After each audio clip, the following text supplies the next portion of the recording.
Kami dari kelompok 10. Perkenalkan, saya Rizky Fajar Pratama dari NIM 074. Saya Alia Ramatiara dari NIM 077. Saya Disna Melia Aziza dari NIM 084. Saya Syafira Permaida dari NIM 090.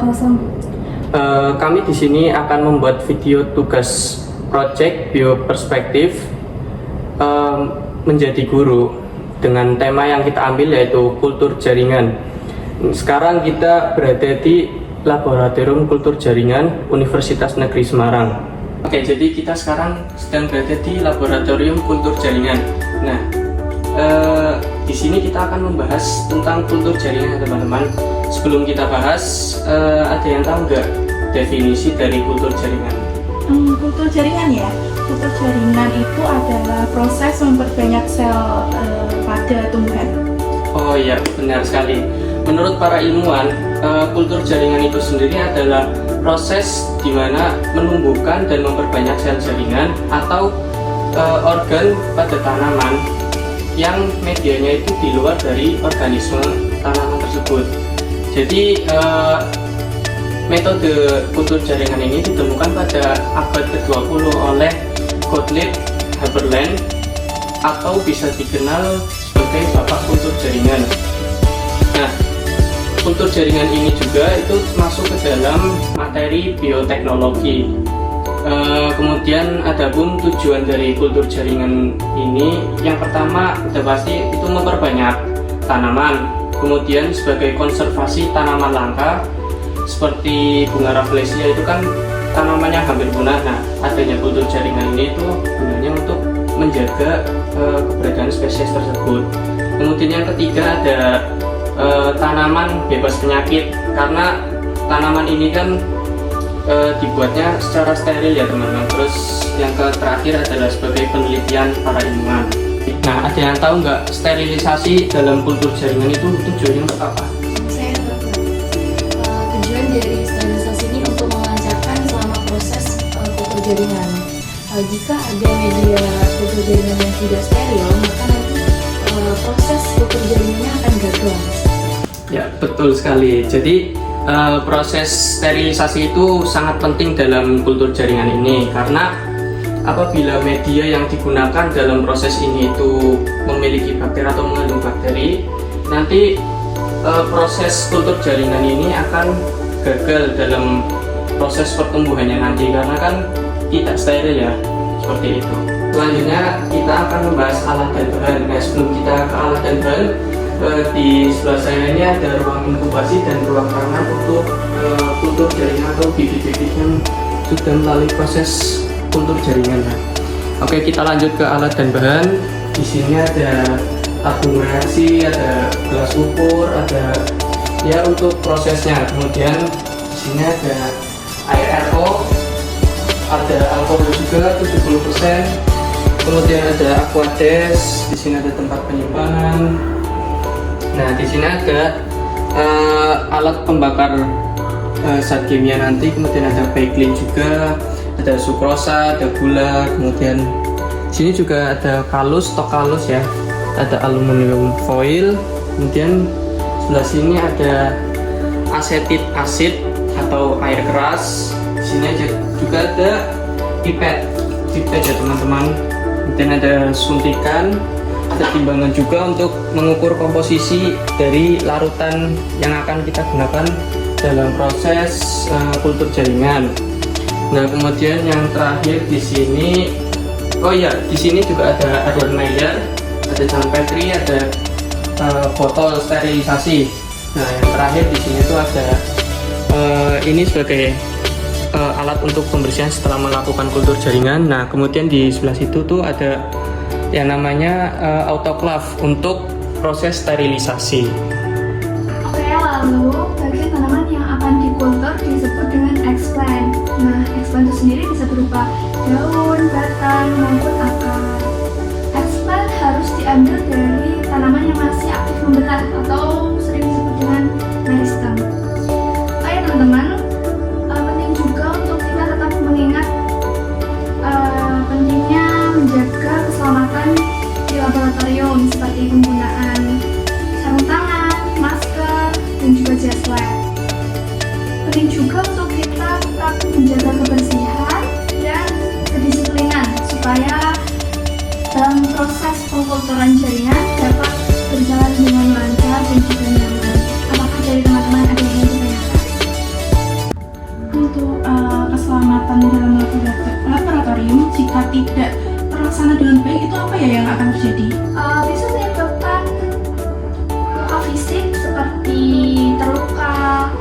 luka bakar, bahkan infeksi ataupun keracunan. Dan juga kerugian material jika kita merusakkan barang yang ada di laboratorium itu sendiri. Nah, selanjutnya di sini saya akan menjelaskan tentang cara menanam media kultur jaringan dengan teknik aseptik. Nah, yang pertama itu ada persiapan dan sterilisasi explant.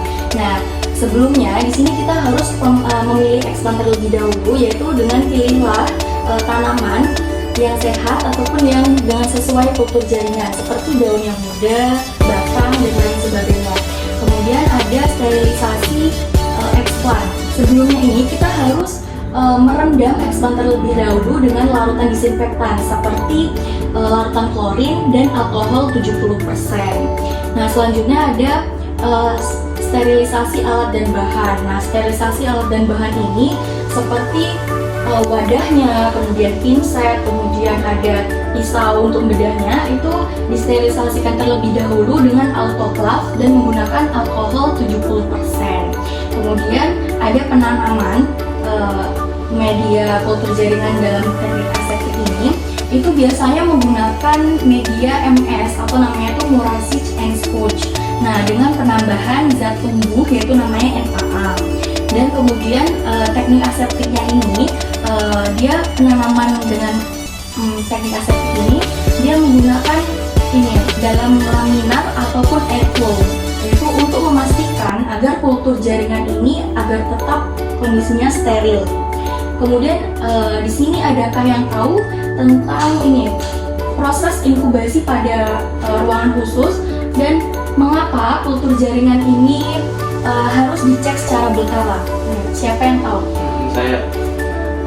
Prosesnya itu yang pertama menggunakan lampu fluoren dengan intensitas cahaya itu 1000 sampai 3000 lux. Kemudian disimpan dalam suhu 22 derajat sampai 25 derajat Celcius. Kemudian terus dipantau 16 jam terang, kemudian 8 jam gelap. Kemudian untuk dicek secara berkala itu kegunaannya agar kita bisa mengecek pertumbuhannya, kemudian tingkat kontaminasinya. Nah, baik, bagus sekali. Nah, itu adalah proses dari inkubasi pada kultur jaringan dan mengapa kultur jaringan ini harus dicek secara berkala. Nah, tadi udah dijelaskan oleh teman kita. Nah, di sini aku mau jelasin nih tahapan-tahapan perkembangan dari mulai explant menjadi plantlet. Nah, yang pertama itu yang seperti dijelaskan oleh Safira tadi, memilih explant terlebih dahulu. Nah, explant itu bisa berasal dari tumbuhan yang masih aktif membelah seperti ujung tunas, daun muda, dan ujung pada ruas-ruas batang. Nah, explant ini akan menginduksi pembentukan kalus. Dengan memanipulasi hormon pertumbuhan, kalus ini akan berdiferensiasi menjadi tunas dan akar. Lalu tunas dan akar ini akan tumbuh menjadi tumbuhan kecil yang lengkap. Nah, waktu yang diperlukan untuk setiap tahapan ini bervariasi tergantung dengan faktor-faktor yang mempengaruhi. Nah, ada yang tahu nggak faktor-faktornya apa? Aku izin jawab ya. Faktor-faktor yang mempengaruhi mungkin jenis tumbuhannya, jenis explant, kualitas explant, komposisi media, sama kondisi lingkungan. Nah, ya benar-benar. Nah, sebelumnya ada yang mau ditanyain nggak? Bagaimana sih cara atau proses atau metode yang digunakan untuk pemindahan media kultur ke media yang lebih besar? Oh, gitu. Nah, metode itu disebut dengan metode aklimatisasi. Nah, aklimatisasi itu dibagi menjadi dua metode. Yang pertama yaitu metode langsung dan metode tidak langsung. Nah, metode langsung ini caranya itu dengan langsung memindahkan ke media tanah atau media dengan lingkungan yang menantang. Nah, di situ tuh tingkat keberhasilannya itu rendah karena tumbuhan itu mengalami perubahan cuaca atau kondisi lingkungannya itu berubah secara drastis tanpa ada aba-aba seperti itu. Nah, lalu metode yang kedua atau tidak langsung ini, metodenya itu dipindahkan ke tempat sementara terlebih dahulu untuk penyesuaian cuaca yang memiliki lingkungan yang menantang tersebut. Nah, lalu setelah tumbuhan itu mengalami penyesuaian, tumbuhan tersebut akan dipindahkan ke lingkungan yang bebas seperti itu. Oke, sekarang kita lagi di greenhouse dan akan melakukan wawancara dengan Kak Helvi. Bisa perkenalan, Kak? Halo, perkenalkan nama aku Putri Natalia. Aku dari biologi Rombel B, biologi murni angkatan 2021. Oke, langsung kita menurut Kakak kultur jaringan itu punya pengaruh nggak sih sama masyarakat? Kalau menurut aku sendiri sangat berpengaruh ya, karena banyak budidaya untuk tanaman-tanaman yang mudah dikulturkan itu banyak sekali. Contohnya tuh kayak kentang itu dikulturkan, jadi sangat berpengaruhnya karena itu bisa mengembangkan banyak tumbuhan tanpa memerlukan tanah atau lahan yang banyak gitu, karena kan bisa lewat lab. Lalu apa sih Kak, hambatan selama melakukan kultur jaringan khususnya di Universitas Negeri Semarang ini sendiri? Oke, kalau hambatannya sendiri di lab kultur jaringan di UNES itu mungkin dari ruangannya ya, karena ruangannya itu masih kecil, belum yang terlalu luas, dan yang pasti untuk skala aseptisnya atau sterilannya tuh belum terlalu steril, jadi masih sering banyak kontaminasi. Terus kalau menurut kakak nih, tanaman apa sih yang gampang dijadikan kultur jaringan, terus apa alasannya gitu? Sebenarnya kalau tanaman yang gampang, tanaman itu nggak gampang ya buat dikulturin karena harus ada proses sterilisasinya. Cuma kalau berdasarkan yang sudah aku lakukan dan praktikum juga, yang paling mudah itu kayak kacang-kacangan sih, kayak kacang hijau, masih yang skala tanamannya kecil. Mungkin cukup. Terima kasih ya Kak atas Sama-sama. wawancaranya. Sekian video observasi di Laboratorium Kultur Jaringan untuk proyek bioperspektif dari kami. Kurang lebihnya mohon maaf. Wassalamualaikum warahmatullahi wabarakatuh.